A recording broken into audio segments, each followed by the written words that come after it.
নমস্কার বন্ধুরা, আমি সহেলি অলৌকিক জোনের আসরে তোমাদের আরও একবার স্বাগত জানাচ্ছি। বন্ধুরা, আজকে অলৌকিক জোনে ঘটনা পাঠিয়েছেন অর্চনা সামন্ত। লিখছেন, সহেলি, এটা আমি প্রথম ঘটনা পাঠালাম। এর আগে আমি কোনো দিন কোনো চ্যানেলে তো দূরের কথা, এই ঘটনা আমি মুখে অবধি কাউকে বলিনি। এটা সম্পূর্ণ আমার এবং তখন আমার বয়ফ্রেন্ড ছিল, বর্তমানে আমার স্বামী, আমাদের দুজনের সঙ্গে ঘটে গেছে। আমরা এই ঘটনার একা আমি সাক্ষী নই বা ও নয়, আমরা দুজনেই এই ঘটনার সাক্ষী। সুতরাং তারপরও যদি কারোর অবিশ্বাস থাকে সেক্ষেত্রে আমরা অপারক বা ক্ষমাপ্রার্থী, লিখে রেখেছে। বলছেন, আমরা বালি স্টেশনে বসেছিলাম। আমি শ্রীরামপুর কলেজে পড়তাম। কলেজ থেকে ফেরার পথে বালি স্টেশনে কিছুক্ষণ বসে আমরা নিজেরা কথা বলতাম, কারণ তখন আমাদের সম্পর্ক নিয়ে আমাদের বাড়িতে প্রচণ্ড প্রবলেম চলছে। আমার স্বামীর সবে কাজ পেয়েছে, ইনকাম কম, তারপরে পারিবারিক অনেক প্রবলেম ছিল। কথাটা কেন বলছি, যে প্রতিদিন আমরা ভাবতাম যে এবার বিয়েটা করে না হোক, না হলে আমার বাবা আমাকে 6 মাস টাইম দিয়েছিল। অ্যাকচুয়ালি আমার ফাইনাল ইয়ার এক্সাম হয়ে গেলেই বাবা বলেছিল আমি যেখানে ঠিক করব, ভালো বুঝবো, আমি বিয়ে দিয়ে দেবো। আর শুনলে একটু ফিল্মি লাগতে পারে, কিন্তু আমার বাড়িতে আমি তো অনেক দূর, আমার ভাইও আমার বাবার ওপর কথা বলতে পারেন না। বাবা এত রাগী এবং যেটা ভাববেন সেটাই করেন। এটা নিয়ে বাবার সঙ্গে বাড়ির সবার সমস্যা হয়, কিন্তু সব ক্ষেত্রেই এটা, শুধু আমার বিয়ে বলে না। তো সত্যি কথা বলতে বাধা নেই, আমার স্বামীকে এবং আমার পরিবারকে আমার বাবার পছন্দ হয়নি, এবং আমার শ্বশুরবাড়ির পরিবারেরও আমার বাড়ির লোককে খুব বেশি উদ্ধত বা ঔদ্ধত্য লেগেছে, তাদেরও পছন্দ হয়নি। তো সেখান থেকে সমস্যাটা আরও বেঁধে যায়। দুটি পরিবারের সঙ্গে যখন কথাবার্তা বলে একটু জায়গায় দাঁড় করানো হলো, তখন তাদের মধ্যে কথা কাটাকাটি শুরু হয়ে গেল। সেই সব জন্য খুব ডিস্টার্ব থাকতাম ওই সময়টা। তো বালি স্টেশনে আমরা দুজনে মিলে কিছুটা সময় কথা বলতাম, ওইটুকুই আমাদের স্বাধীনতা, তাও সপ্তাহে একদিন। আমার স্বামী যেখানে তখন কাজ করতেন সেখানে সারা সপ্তাহ থাকতেন। সপ্তাহে একদিন ও বাড়ি ফিরছে আর আমিও কলেজ থেকে ফিরতাম। আমি ইচ্ছা করে একটু দেরি করে আসতাম। আমি কোচিং সেরে যতটা পারা যায় লেট করে আসতাম, কথা টথা বলে মোটামুটি এই 8:30 নাগাদ আমরা ওখান থেকে বেরিয়ে চলে যেতাম। 8টা থেকে 8:30 বা কোনো কোনো দিন 7:30 আমি চলে আসতাম, ও চলে আসতো। ওই সপ্তাহে একদিন শনিবার ছিল আমাদের দেখা করার দিন। তো বালি স্টেশনে সে অন্য দিনের মতো বসে আছি, মাঝখানে প্রচণ্ড গরম গেছে। গরমের জন্য মানুষের একদম প্রাণ নাজেহাল সেই সময়টা। সেদিন হঠাৎই ঝিমঝিম ঝিমঝিম বৃষ্টি পড়েছে। অনেকক্ষণ দেখেছি ট্রেন নেই, একটা লাইনে পুরো বন্ধ। তো প্রথমে হাওড়া লাইনে ট্রেন আসছে না, কিন্তু আমরা নিজেদের কথা বলতে এত ব্যস্ত, আর আমাদের যেহেতু ওই সময় কোথাও যাওয়ার নেই, ন্যাচারালি খেয়াল করিনি। তারপর 2-4 জন লোকের জটলা দেখে বললো কী হয়েছে, না শুনলো ওখানে একটা কাটা পড়েছে, তার জন্য হাওড়া লাইনে ট্রেন চলাচল বন্ধ আছে, ডাউন ট্রেন যাচ্ছে না। তো এবার আমার একটু সব কিছুতে কৌতূহল ছিল। বলছে বডিটা পড়ে আছে, এখনও জিআরপি থেকে লোক আসেনি, নিয়ে যায়নি। এবার আমার কৌতূহলেতে যে কে কে দেখি, আমার চেনা টেনা আবার কেউ নয়। তো এই চিন্তাগুলো কিন্তু মাথার মধ্যে ঘুরতো, কারণ আমার চেনা পরিচিতরা অনেকে এই লাইন দিয়ে যাতায়াত করে, আর প্রচণ্ড লাইন ক্রস করার, ওভারব্রিজে উঠবো না, অতটা সিঁড়িতে যাব না, লাইন ক্রস করব, এটা একটা অভ্যেসে দাঁড়িয়ে গেছিলো। এবং যার ঘটনা ঘটেছে সেও একই ক্রস করতে গিয়েই হয়েছে। তাও ট্রেনটা অনেকটা নাকি স্লো করে নিয়েছিল, কিন্তু তাতেও হাওয়াতেই ছিটকে গেছে, শেষ রক্ষা হয়নি। কাছে গিয়ে দেখলাম মুখটা উল্টো দিকে পড়ে আছে। এবার অন্ধকারে বুঝতে পারছিলাম না, তারপরে একটুখানি খেয়াল হলো যে একটা চোখ বড় করে তাকিয়ে আছে, কেউ একজন টর্চ ফেলেছিল, বড় করে তাকিয়ে আছে, একটা চোখ বন্ধ করা আছে। ওই বীভৎস দৃশ্যটা দেখে আমার যে কী মারাত্মক ভয় হলো, আমি তারপরে কথা বলতে বলতে বারবার কেঁপে কেঁপে উঠছি আর অন্য মনস্ক হয়ে যাচ্ছি। আমার স্বামী তখন তুই তুই করে কথা বলতে বলছে, ভয় পাচ্ছিস কেন, কি হলো, কি ভাবছিস, আমার কথায় মন দিচ্ছিস না, উত্তর দিচ্ছিস না। তখন আমি বললাম, আমি যে ওটা দেখে এলাম না, কিরম একটা ভয় ভয় লাগছে, কেমন যেন গাটা গুলোচ্ছে, কেমন একটা হচ্ছে। ও তখন প্রচণ্ড রেগে গেল। তোকে বারণ করলাম তুই যাস না, এইসব দেখিস না, এত ইন্টারেস্ট কিসের রে? আর কারুর কোনো ক্ষতি হয়েছে দেখতে আনন্দ লাগে বলেও আমাকে খুব কথা শোনাচ্ছে। আমি বললাম না, আমার কোনো খারাপ ইন্টেনশন ছিল না, তবে যে ছেলেগুলো টর্চ মেরে বডিটা দেখার চেষ্টা করছিলো সেটা খুব অমানবিক আমার লেগেছে। কিন্তু আমি বললেই বা তারা শুনবে কেন? আমাকেও দুটো কথা শুনিয়ে দিত যে আপনিও তো এসছেন দেখতে। আমি ওই জন্য কিছু বলতে পারিনি। বলছে কারোর মৃত্যুতে এত আনন্দ লাগে তোদের? বলে ও খুব সেন্সিটিভ ছেলে, ওর এসব সহ্যও করতে পারে না, আর এগুলো পছন্দও করে না যে এই হুজুকে গিয়ে দেখা। বললো যখন সে পার করছিল তখন যদি তাকে কেউ পেছন দিকে টেনে নিত তাহলে লাভ হতো, এখন এসব ভিড় বাড়িয়ে কী লাভ হবে? পুলিশ আসবে, তার কাজ তারা করবে। এখানে একটা বিষয় হলো, তারপর থেকে কি জানি আমি যতক্ষণ বসে আছি আমার নিজের ওড়নাটা কীরকম একটা ভারী ভারী লাগতে শুরু করলো। প্রচণ্ড ভারী লাগছে ওড়নাটা, এত শরীর খারাপ করছে বোঝাতে পারবো না। আমি ওই অবস্থায় বাড়ি ফিরে গেলাম। বাড়ি ফিরে গেছি, সেদিন বাড়ি গিয়ে বাড়ির পোশাক পাল্টে এবার মা কিছু খাবার দিয়েছে, খাচ্ছি। বাবার মতো নিউজ দেখছিল ওই সময়টা। আমি বাড়ির পোশাক, হালকা পোশাক পরে আছি, সেখানে আমি দেখছি আমার জামাটায় কেউ যদি কোনো পাথর বা কিছু বেঁধে দেয় জামার মধ্যে কুণ্ডলি করে, তেমন ভারী লাগে, তেমন ভারী লাগছে। আর অদ্ভুতভাবে পিঠ থেকে আর পুরো পিঠের শির দ্বারা বরাবর ওপর থেকে নিচ অবধি প্রচণ্ড টান আর যন্ত্রণা হচ্ছে। স্বাভাবিক খাটে বসে আছে, খাটে বসতে পারছে না। এবার বিছানায় শুতে গেছে, দেখছে ওই ভারী ভাবটা এবার কাঁধ থেকে মাথার দিকে উঠছে, শুতে পারছে না, তার সঙ্গে অবিশ্রান্ত বমি হয়ে যাচ্ছে। ওর মা ভয় পেয়ে গেছেন যে তুই কি কিছু খাবার দাবার বাইরে খেয়েছিলিস, কোনো রাস্তার খাবার বা কিছু, তোর তো ওগুলো চলে না, তাই জন্য। এইবার নানা রকম কথা বলতে বলতে মুখ ফসকে বলেই ফেললাম বালি স্টেশনে এরকম দেখেছি, দেখার পর থেকে শরীরটা আমার খারাপ করছে আর মনে হচ্ছে কীভাবে ভারী এটা বাঁধা আছে। বাবা বলছে স্টেশনে বসে থাকার কি দরকার ছিল? ট্রেন না পেলে ওখান থেকে বেরিয়ে চলে আসতিস, কোনো কিছু অন্য রিক্সা বা কিছু করে তো বাড়ি চলে আসা যেত। তখন আমি বললাম যে না, অত দূর থেকে রিক্সা করে এলে তো প্রচুর টাকা নেবে। বাবা বলছে নিলে নিত, দিয়ে দিতাম। স্টেশনে বসেছিলিস কেন? বালি স্টেশনে বসে থাকার যুক্তি কী? বালি স্টেশন থেকে যদি কেউ যায় কোথাও, সে বসে থাকবে, তুই তো এখানে নামবি, তোর বসে থাকার যুক্তিটা কোথায়? কোথাও কোনো উত্তর দিতে না পেরে মুখ ফসকে আমি যে তখন আমার বন্ধুর সঙ্গে গল্প করছিলাম, আমি সেটা বলে ফেলেছি। তারপর তো বাড়িতে একেতে শরীর খারাপ, তারপরে বাবা চিৎকার করছে, সব বিপদ একসঙ্গে। তারপরে শরীর খারাপ আরও বাড়তে, যন্ত্রণা, প্রচণ্ড চিৎকার করে যন্ত্রণা হচ্ছে আর চিৎকার করছি আমি। মা বাবাকে থামিয়ে বললো তুমি চুপ করো, আগে ওকে সুস্থ করা হোক, এইসব কথা তো অনেক দিন ধরে চলছে, এগুলো পরেও আলোচনা করা যেতে পারে, এগুলো এখন বলার সময় না। তারপরে বাবা তখন সেই দিনকে আমার এখন তো বারবারই বলবো এখন সবই তখন বন্ধু হিসাবেই বলছি, তাকে ফোন করে কি ব্যাপার, কিছু বাইরে কোনো খেয়েছিল কিনা। ও হতভম্ব হয়ে যায় হঠাৎ আমার বাবার ফোন দেখে। ও বলে যে না কাকু, সেরম তো কিছু না, আমরা বসে গল্প করছিলাম, ও হঠাৎই ওরকম দেখতে চলে গেল, তারপর এসে থেকেই বলছে শরীর কাঁপুনি দিচ্ছে। তো সেই দিন প্রথমবার বাবা একটু স্বাভাবিকভাবে ওর সঙ্গে কথা বলেছিল। কেন? বা ও যেহেতু বলেছে আমি খুব বকাবকি করেছি, এগুলো দেখতে যাওয়াটা আবার ঠিক না, অনেকেরই নার্ভাস হয়ে যায়, এগুলো সবাই সহ্য করতে পারে না, সেই থেকে ওর শরীর খারাপ করছে।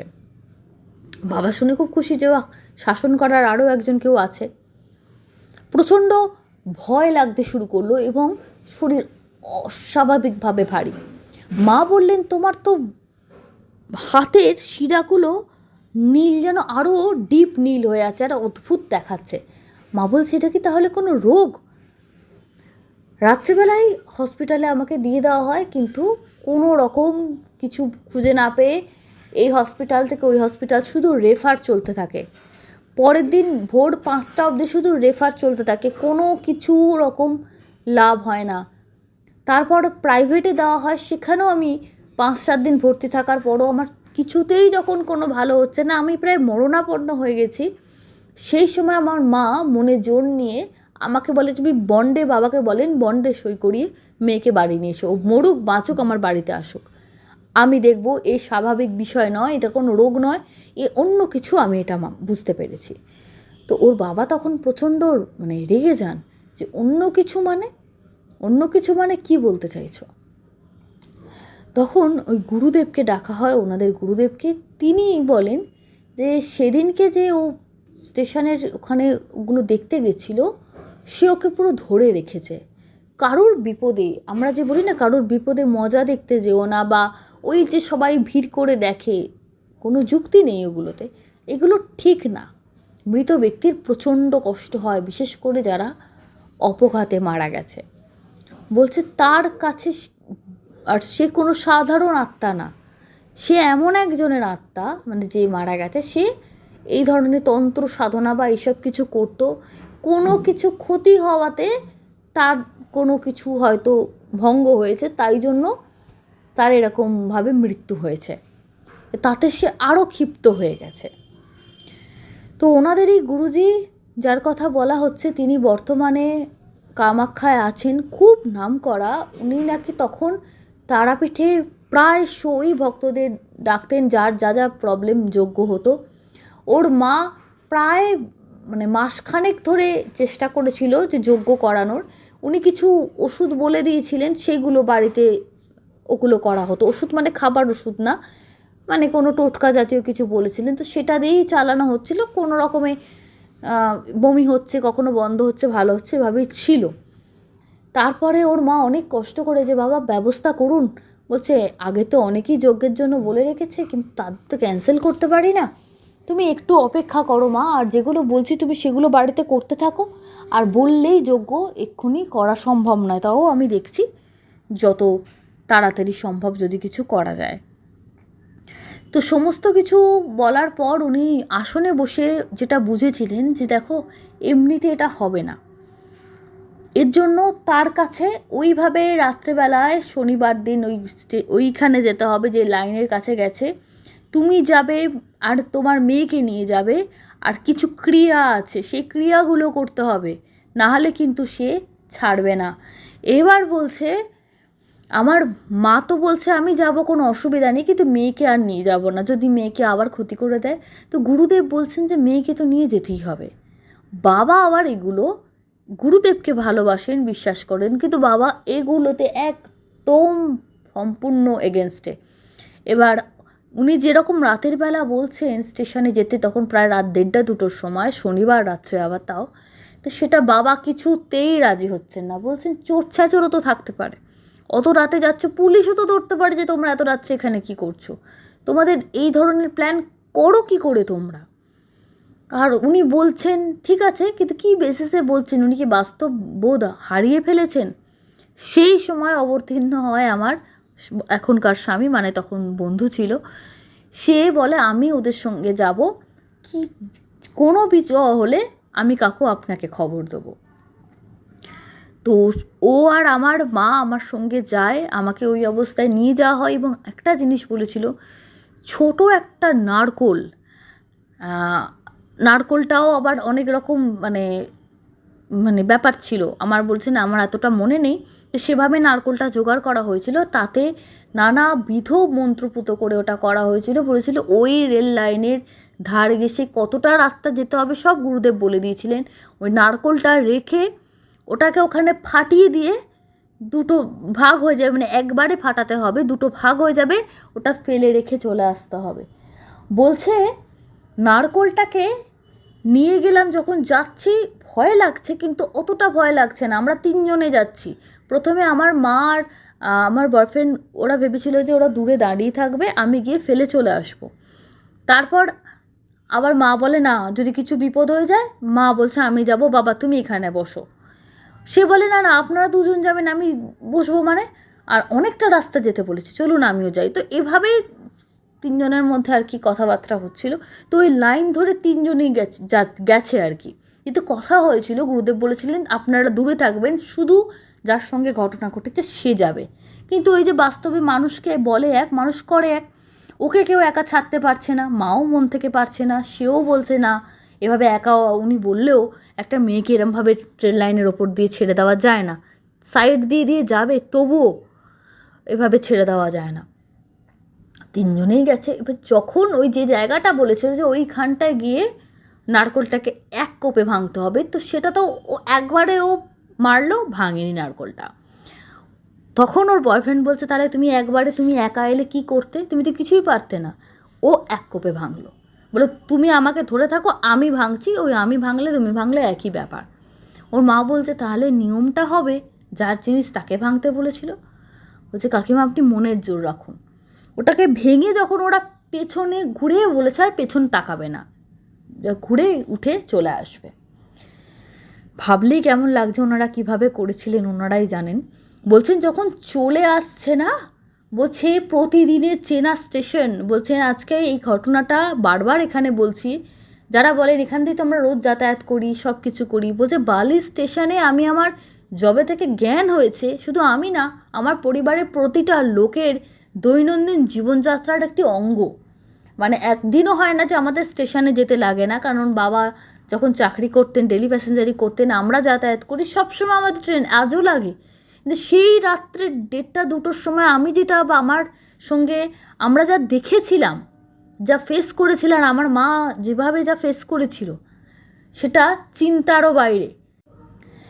আমার মা ভয়ে পেছন ফিরে তাকায়নি, আর মা গুরুদেব বারণ করেছে আমি পেছন ফিরবো না, আর আমাদেরও দাঁত চেপে চেপে বলছে পেছনে কেউ তাকাবে না, পেছনে কেউ তাকাবে না।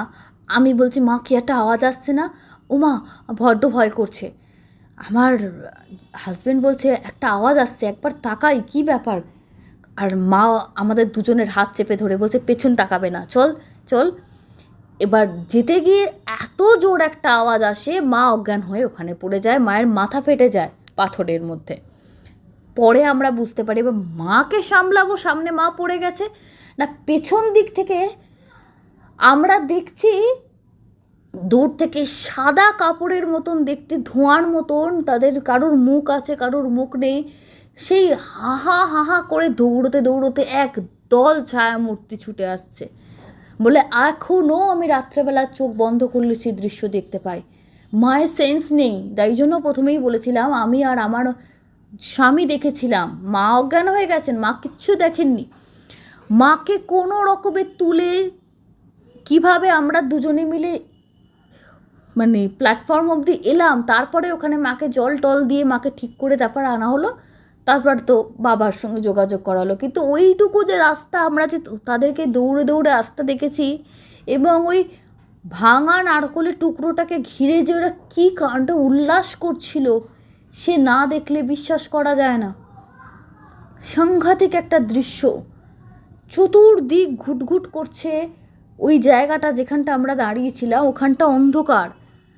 ওখানকার যারা বাসিন্দা, যারা যাতায়াত করেন, তারা বুঝতে পারছেন কোন জায়গাটার কথা বলছি। ওখানে খুব একটা লাইটও নেই, এখন রিসেন্ট একটু উন্নত হয়েছে। সেখানে ওই রকম অবস্থায় দুজন ইয়ং ছেলেমেয়ে আর একজন মাঝবয়সী মহিলা, তিনি আবার অসুস্থ হয়ে পড়েছেন। এর দৃশ্য না দেখলে ভাবার না। বাড়িতে এসে মায়ের দেখি সারা শরীর থরথর করে কাঁপছে, আর মায়ের দাঁতে দাঁত লেগে যাচ্ছিল। আমার এক জারতুতো বৌদি বসে বসে মানে চামচ দিয়ে মায়ের দাঁতে দাঁত লেগে যাওয়া ছাড়াচ্ছিল। তো ভয় যদি এমনি হয়, মানসিক হয়, তাহলে এরকম একজন অসুস্থ হয়ে পড়ে না। তাও মা কিন্তু তো কিছু দেখেনি, মা শুধু আওয়াজটা শুনেছিল। এমন একটা পৈশাচিক আওয়াজ, ওই আওয়াজ আমরা সাধারণ জীবনে ওরকম আওয়াজ আমরা শুনতে পারি না। কি অদ্ভুত অবাস্তব একটা জিনিস, আপনারা না দেখলে কল্পনা করতে পারবেন না। চেনা একটা জায়গা, চেনা পৃথিবী রাতের বেলায় সম্পূর্ণ অচেনা একটা রূপ ধারণ করেছিল। আর বিভৎস বিভৎস তাদের চেহারা, শরীর বলে তো কিছু নেই। আরও একটা কথা বলবো, অনেকে বলেন ভূতেরা সাদা কাপড় পায় কোত্থেকে, অ্যাকচুয়ালি সাদা কাপড় নয়, বলে আমি যতটুকু মনে করতে পারি আমরা দুজনে, ওই সাদা ধোঁয়ার মতন ছিল, একটা বডি টাইপের ধোঁয়ার মতন ছিল, ওটা কোনো কাপড় নয়। আর ধোঁয়াটা থেকে কিন্তু একটা অদ্ভুত গন্ধ আসছিল, সেটা ভালো কি মন্দ কিছু বলার থাকে না, একটা অদ্ভুত টাইপের গন্ধ। আর যে ভয়টা আসছিল না, ওদের যে একটা ভাইব্রেশন আসছিল, মনে হচ্ছিল এক্ষুনি আমাদের হার্টবিট বন্ধ হয়ে যাবে, আমরা মারা যাব বলে চোখের সামনে দেখা একটা ঘটনা। তারপর থেকে পরের দিন সকালে আমার এক কাকা খুব ইন্টারেস্ট নিয়ে গেছিলো যে নারকোলটা ওখানে পড়ে আছে কিনা একবার দেখে আসি, যদিও সবাই বারণ করেছিল। নারকোলের মালাটা একেবারে পরিষ্কার করে দুটো নারকোল যেন কেউ খেয়ে ফেলে রেখে দিয়েছে, চোখের সামনে দেখা। এখন কেউ বলবেন যে কোনো মানুষ পেয়ে খেয়েছে, এত পরিষ্কার করে মানুষ যদি কেউ গরিব মানুষ পেয়ে খেয়ে থাকে ভোরবেলায়, ওইভাবে পরিষ্কার করে কেউ খেতে পারবে না। একটা দাগ নেই, শুধু ওপরে যেগুলো মাখানো আছে সেগুলো একদম পরিষ্কার, যেন মনে হচ্ছে শ্বাস ছিলই না ওর মধ্যে কখনো। বলে এগুলো এমনি কেউ বললে বিশ্বাস করবে না, কিন্তু রেল লাইনে রাত 2টোর পরে কি হয়, আর আপনি যদি কোনো মন্ত্রপুত কোনো জিনিস নিয়ে ওখানে যান, এমনি গেলে হয়তো কিছু পাবেন না। যিনি যে মন্ত্রটা করে দিয়েছিল, যে খাবারটা তাদেরকে গেল যে তারা যাতে মুক্তি পেয়ে যায়, পরে বুঝেছিলাম গুরুজি ওর মুক্তির ব্যবস্থা করে দিয়েছে, এবং ওই জন্য বলছিলেন যে একদিনে হবে না। আরও একটা জিনিস বলি, আমার ওই ভয় পাওয়ার ব্যাপারটা উনি পরে বিষয়টা ব্যাখ্যা করেছিলেন। আমি যখন দেখতে গেছিলাম তাকে যে কিরমভাবে পড়ে আছে, সেই সময় তার আত্মা কিন্তু তার শরীরের পাশে ছিল, সে দেখতে পাচ্ছে, তার শরীরে ঢুকতে পারছে না, সে তার নিজের ওই বিভৎস শরীরটাকে দেখতে পাচ্ছে গুরুজির মতে, যে ওটা ওভাবে পড়ে আছে, আর তাকে দেখে সবাই মজা দেখার মতো ভিড় করছে। তো যাদের সবাই কিছু না কিছু এফেক্টেড হয়, অনেকে স্বীকার করে অনেকে করে না, কিন্তু যাদের রাশ হালকা তাদের উপর প্রভাবটা প্রচণ্ড পড়ে। এটার কোনো রকম কেন তার রাশ হালকা হলো, এটা জন্মতিথি নক্ষত্রের ওপর নির্ভর করে, এটা কোনো ব্যাখ্যা নেই। তার ওপরে প্রভাবটা পড়েছে এবং সেই রাগেতে তার পিছু নিয়েছিল, এবং শুধু তার সঙ্গে ওই জায়গায় যারা আছে ওখানে কিন্তু একটা আত্মা নেই, প্রচুর আছে। সেই গ্রুপটা টোটালি মুক্তি পেয়েছিল ওই সময়। গুরুজি এমন কাজ করেছিলেন, সময় নিয়েছিলেন, অনেকটা সময় নিয়েছিলেন। আর আমি ওই সময়, আপনারা বলছেন বিশ্বাস করবেন না, মানে 2-3 মাসের মধ্যে আমি পুরো কঙ্কাল সার আমার চেহারা হয়েছিল, যেখানে আমি ছিলাম ওভারওয়েট। আমাকে মানে খাওয়া কন্ট্রোল করতে ডাক্তার বলতেন, উনি তখন ওভারওয়েট ছিলেন। তো সেই ওভারওয়েট মেয়েটা 2 মাসের মাথায়, 2 মাস পরে কোনো ওয়েট মানে ডায়েট ছাড়া, কোনো জিম এক্সারসাইজ ছাড়া, শুধু ভূতের কবলে পড়ে, মানে উনি নিজেই বলছেন ভূতের কবলে পড়ে একদম ক্ষীণজীবী চেহারা, এবং বলছেন ব্লাড টেস্ট করিয়ে দেখা গেছিল সমস্ত কিছু সমস্যা, বডিতে সোডিয়াম বেশি ছিল, রক্তে থাইরয়েড এসে গেছিলো, নানা রকম রোগে ধরেছিল।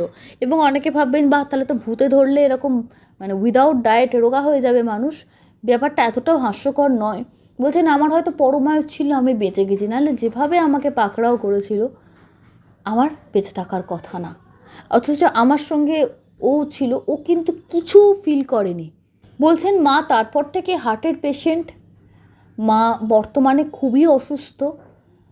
মা শুধু বলেন আমি যদি ওই দৃশ্য সেদিনকে দেখতাম, আমি ওই সময় হার্ট ফেল করে মরে যেতাম।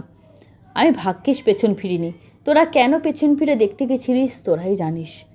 গুরুজি বলেছিল যে একা গেলে, গুরুজি পরে বলেছিলেন তোমাদের 3 জন মিলে যাওয়া আমি বারণ করেছিলাম, যাকে ধরেছে সে যেতে পারতো, কারণ তার আমি শরীরটা বন্ধন করে দিয়েছি, তোমাদের বিশ্বাস বড় কম, ওর কিছু হতো না, ও একা যদি গিয়ে চলে আসতো কিচ্ছু হতো না। আর যাদের বন্ধন নেই তারাও গেছে, ওই যে নারকোলটা ধরা বারণ ছিল তারাও ধরেছে, যার ভেঙেছে তো ওটাতে বলছে এতটা ওরা ভয় পেয়েছে, না হলে কিচ্ছু ফিল করতো না, অতটা হালকা হয়তো একটুখানি মানে ভয় লাগতো বা কিছু, কিন্তু এইসব দেখতে পেতো না যদি সব কিছু প্রপারলি মানতো। ওটা গুরুজির কথা। গুরুজি প্রচণ্ড অসন্তুষ্ট হয়েছিলেন, এবং ওর মায়ের সঙ্গে বলছেন প্রায় 1 বছর কোনো ফোনও ধরেননি, ওদের বাড়িতেও আসেননি, কথাও বলেননি, মানে খুব মনে দুঃখ পেয়েছিলেন যে এই তো অবিশ্বাস কেন তোমাদের আমার প্রতি। এই ছিল ওনার ঘটনা। উনি বলছেন যে যারা যারা বলে যে কিছু তো দেখতে পাই না, কোথায় কিছু দেখলাম না, বলে আপনারা এই ধরনের কোনো কাজ করে তারপর যাবেন, তারপর দেখুন, এবং আমি বলবো যাবেন না, তবুও যাদের মনে হয় কিছু নেই তারা একবার গিয়ে দেখে আসুন। দ্বিতীয় ঘটনা যার পাঠ করছি তিনি শিবাশিস সেন। তিনি বলছেন ম্যাডাম একটা ছোট ঘটনা লিখছি, গত 19শে মার্চ আমার সাথে ঘটেছে, মানে 2026। আমি আমার অফিসের বেশ কিছু কাজ নিয়ে কলকাতা হাইকোর্টে গেছিলাম। দুপুরবেলা মোটামুটি সব কাজ শেষ করে ফেলেছি, এবার বাড়ি ফিরব।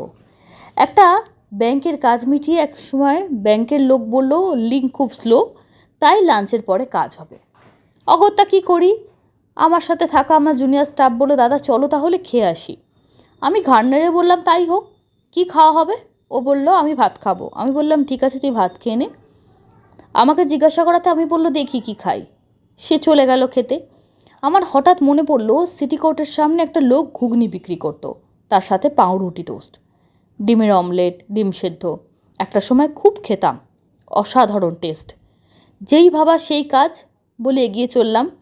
দেখলাম আছে কিন্তু অন্য একটা ছেলে। জিজ্ঞাসা করাতে জানতে পারলাম ওই ভদ্রলোকের ছেলেই নি, বাবার শরীর খারাপ থাকে, ছেলেই কাজ করে। যাই হোক, খাওয়াটা কমপ্লিট করে রাস্তার উল্টো দিকে এলাম পান খেতে।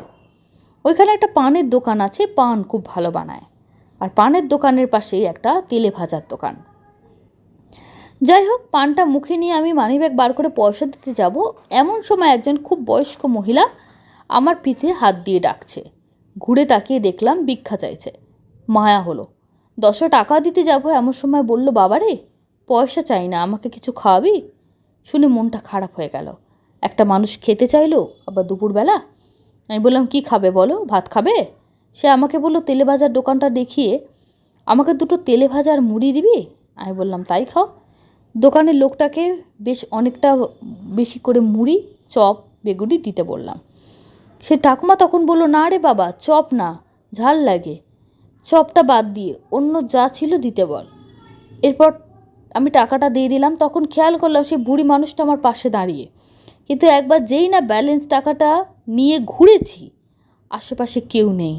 আমি অবাক, কোথায় গেল? খুব কমন সেন্স একটা বয়স্ক মানুষ লাঠির সাহায্যে হাঁটছে, এত তাড়াতাড়ি গেল কোথায়? দোকানের লোকটাকে জিজ্ঞাসা করলাম, সে বলল খেয়াল করিনি আমি। আমিও কিছুক্ষণ চুপ করে দাঁড়িয়ে রইলাম। অবাক হওয়ার থেকেও বেশি মনে মনে শান্তি পেলাম। নিজের মনেই বলেছিলাম জানি না তুমি কে ছিলে, আমি খুব আনন্দ পেলাম তোমাকে খাইয়ে। এই ছিল ঘটনা, ভালো লাগলে পড়ে শোনাবেন। লং লিভ অলৌকিক জোন। সত্যি খুব সুন্দর ঘটনা। হয়তো বৃদ্ধা ভিখারিণী ছদ্মবেশে মাই এসেছিলেন, আমরা তো সেটাই মনে করি সাধারণ মানুষেরা। আজ আরও একটি ছোট ঘটনা শোনাবো। ঘটনা লিখেছেন রত্না দেবনাথ। বলছেন সহেলি, অনেক দিন পর একটা ঘটনা লিখছি। আমার ছোটোবেলায়, তখন সাল 85 কি 86, ঠাকুরমা প্রচণ্ড অসুস্থ। ঠাকুমার লিভার ক্যান্সার ছিল, তাতেই তার মৃত্যু হয়। ঠাকুমা আমাকে এতটা ভালোবাসতেন যে সারা পৃথিবী একদিকে আর আমি অর্থাৎ রত্না একদিকে। আমার কোনো দোষ তার চোখে পড়তো না। বাবা মাকে আমার গায়ে হাত তুলতে দিতেন না, বলতেন আমার নাতনি যা বলবে তাই হবে, যা রান্না করতে বলবে সেই রান্না হবে। বংশের প্রথম বলে হয়তো এতটাই ভালোবাসতেন। হঠাৎ ঠাকুমা মারা যেতেই খুব ভয় পেয়ে গেছিলাম। ভেবেছিলাম হঠাৎ করে মানুষটা কোথায় চলে গেল। 4 জনের কাঁধে করে যে গেল আর তো ফিরল না। তখন না অতটা বোঝারও বয়স হয়নি। ভাই, আমি 1 বছরের ছোট ভাই, ও বুঝলো না। তখন ঠাকুমার কাজ হয়নি, আমরা পুরো পরিবার একটা বাড়িতে ছিলাম। বড় পিসি, ছোট পিসি তাদের শ্বশুর বাড়ি থেকে চলে এসেছিল। মারা যাওয়ার 3 দিন পর আমাদের রান্নাঘর থেকে দোতলা সিঁড়িটা দেখা যেত। আমি রান্নাঘরে বড় পিসির কাছে শুয়ে আছি, দেখতে পাচ্ছি ওপরের সিঁড়ি থেকে ঠাকুমা ঘুমটা দিয়ে নেমে আসছেন। বড় পিসিও হয়তো দেখেছিলেন, জবরদস্তি আমাকে অন্য কোণে দিয়ে চোখটা চাপা দিয়েছিলেন। তারপর থেকে প্রচণ্ড জ্বর। 1 সপ্তাহ আমরা জ্বরে ভুগেছিলাম। ঘাট কাজ হয়ে যাওয়ার পরেও আমার থেকে 1 বছরের ছোট আমার নিজের ভাই সন্ধেবেলায় ফুটবল খেলে ফিরছিল। বাড়ির বাইরে একটা টাইম কল ছিল, তাতে হাত পা ধুয়ে আমরা ঘরে ঢুকতাম। ভাই হাত পা ধুতে গিয়ে ওপর দিকে তাকিয়ে দেখে ঠাকুমা ডাকছে ছাদে দাঁড়িয়ে। প্রচণ্ড ভয়ে চিৎকার করতে করতে সে ঘরে ঢোকে। পরের দিন থেকে সেও খুব অসুস্থ হয়ে যায়। আমি কিন্তু হামেশা ঠাকুমাকে দেখতে পেতাম। 1 বছর পর ঠাকুমার বার্ষিক কাজ হবার পর আর দেখা দিত না। এই ছিল ছোট্ট ঘটনা, ভয়ের ঘটনা। ভালো লাগলে খুব খুশি হব সহেলি। আপনার তবুও ঠাকুমাকে মনে রইল, কিন্তু যার বয়স ছিল একদম ছোট, আপনার পরের ভাইয়েরও মনে থাকবে, কিন্তু যে 1 বছর বয়স ছিল তার তো কিছুই জানা হলো না ঠাকুমা সম্পর্কে। খুবই সুন্দর লাগলো, ছোট ছিল কিন্তু ছোটোবেলাকার স্মৃতি সত্যি অন্য টাইপের ঘটনা ছিল। আজকের ঘটনাগুলো কেমন লাগলো বন্ধুরা তোমরা জানিও। আর একটা কথা আমি বারবারই বলবো, কারুর ঘটনা বা কারুর কিছু তোমাদের নাই ভালো লাগতে পারে, কিন্তু ডাইরেক্ট কাউকে যে ইনার ঘটনা পড়বেন না, ইনার ঘটনা ভালো না, এই ধরনের মন্তব্য না করাই ভালো। একটা জিনিস মনে রাখতে হবে বন্ধুরা, অলৌকিক জোন কিন্তু চলছেই সেই বন্ধুদের জন্য যারা প্রতি মুহূর্তে ঘটনা কালেক্ট করে পাঠাচ্ছেন। সেক্ষেত্রে সব ঘটনা যে সবার ভালো লাগবে তার কোনো মানে নেই, এই কথা আগেও বলেছি, কিন্তু তার মানে এই নয় যে কাউকে আক্রমণ করব। সরাসরি চলে যাচ্ছি কমেন্ট বক্স সেকশানে। কমেন্ট করেছে প্রিয়া পোদ্দার, লিখেছেন হরে কৃষ্ণ। কমেন্ট করেছেন মৌমিতা, লিখেছেন খুব সাংঘাতিক ঘটনা। কমেন্ট করেছেন বাবাই দাস, সুজয় মুখার্জি, শঙ্কর, দেবশ্রী সেন, বাবলি মল্লিক লিখেছেন অসাধারণ লাগলো, খুব সুন্দর বলা স্টাইল, শেয়ার করবার জন্য ধন্যবাদ। অনন্যা লিখেছেন অসাধারণ, ঈশ্বরের ঘটনা শুনে চোখে জল এলো। বাবুন ঘোষ, মৌসুমী দে, শিবাশিস সেন, সঞ্জয় সাঁতরা, রেখা চন্দ্র, দুর্গা দেবী, সঞ্চারী রয়, রামাপ্রসাদ মণ্ডল, সুজিত চৌধুরী, নবনীতা দাস, সীমা চৌধুরী, সুস্মিতা আকুলি, সৌমি দত্তা, সোনালী বোস এবং আরও অনেকে। আপনাদের প্রত্যেককে অসংখ্য ধন্যবাদ। এভাবেই সঙ্গে থাকুন। ধন্যবাদ। শুভরাত্রি।